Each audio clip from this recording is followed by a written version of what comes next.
Jared Polin, FroKnowsPhoto.com, and this is a preview of the Nikon D5300 that Nikon just released. But before we jump into this, if you haven't signed up for the FroKnowsPhoto email list, you can do so by clicking on the orange box on the screen right now, going over to the website, putting your name in there, putting your email in, and hitting send it, and I will send you a free guide to capturing motion in low light situations. So let's take a look at this Nikon D5300, which is priced at $799.95 for the body only. We have a 24.2 megapixel DX CMOS sensor. This time it has no OLPF. That's the low pass filter, optical low pass filter. The D7100 currently doesn't have that. Nikon couldn't tell me if this is the same sensor that is in the D7100, but if I had to take a guess, an educated guess, I would say yes, it's the same sensor as the D7100. Now, I've seen images that have come out of that at the recent boot camp. Somebody had a D7100, and the files, the raw images that came out of it were so sharp and so colorful that I can only attribute that to the lack of this OLPF. Now, where Nikon is going with this is you're going to see this in the larger full-frame cameras. You're going to start seeing the sensors removed. In fact, the new Sony just removed the sensor on a full-frame, the OLPF. They removed that on their full-frame sensor. So it's coming in the full-frame bodies. But that's a cool sensor. It's going to create great images, nice and sharp, nice and colorful. 3.2-inch vari-angle, I almost said aperture, vari-angle screen. Now, whatever, it's a vari-angle, it rotates, I get it. For people that want to shoot above a crowd in live view, for people that want to shoot video, I get it. No touch screen, like the Canon 70D is a touch screen, the T5i is a touch screen. I love the touch screen on those Canons. I would like to see Nikon add a touch screen, even in a pro body. I think it comes in very handy and very useful. ISO range 100 to 12,800 with the H1.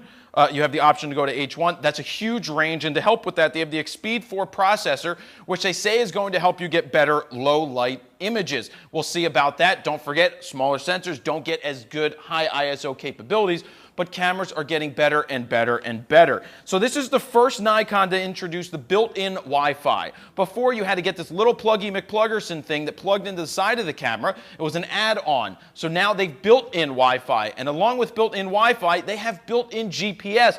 I kind of like that, but also know that GPS, I have the GP1 that Nikon made. They only made one of these things, where if you're in a building and you're out of signal range, you're not going to be able to get the GPS data. My recommendation for shooting with the GPS is when you get to a location, take one picture with it and then sync the GPS data later, because the GPS is going to chew up the battery life. Same with the Wi-Fi. And with that, they introduced a new battery. You can still use the old one from the D5200, but it's probably a more powerful one that means it's going to work better with Wi-Fi and the GPS. So you have those different batteries. I didn't even write down what that's called. So you've got 5 frames a second. That's the same as the D5200. That's still pretty fast.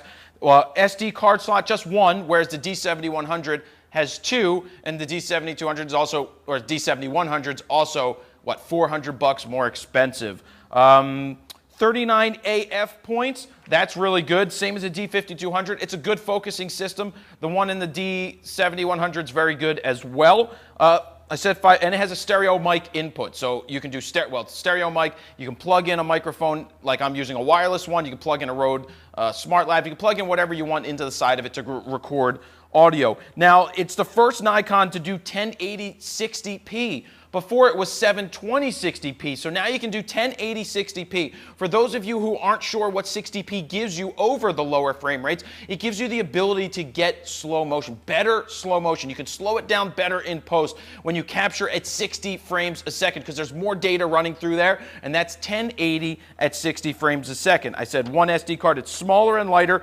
Oh, and one of the most important things, it comes in multiple colors, black, red, and gray. Whoop-de-doo! Nobody cares. I don't care. If you're buying a camera because of the color, then continue to buy a camera because of the color.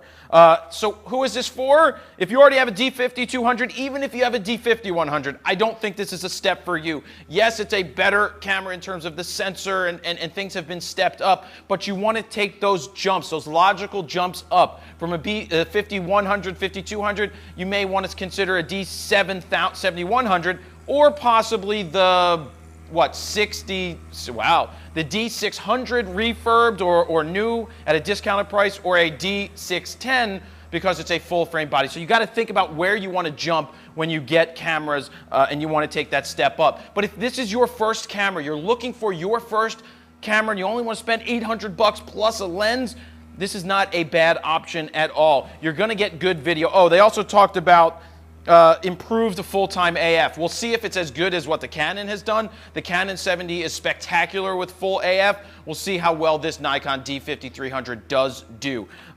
So yeah, if you're looking for your first camera, remember it's all about the glass. Better lenses on any body are going to help you get better results, especially when you know the basics. And if you need help with the basics, the FroKnowsPhoto Beginner Guide to Getting Out of Auto is still out. You can pick that up. It's going to help you guys learn the very basics of photography. So it's a great starting point. Don't forget that good glass. That is a preview of the Nikon D5300. Jared Polin, FroKnowsPhoto.com. See ya.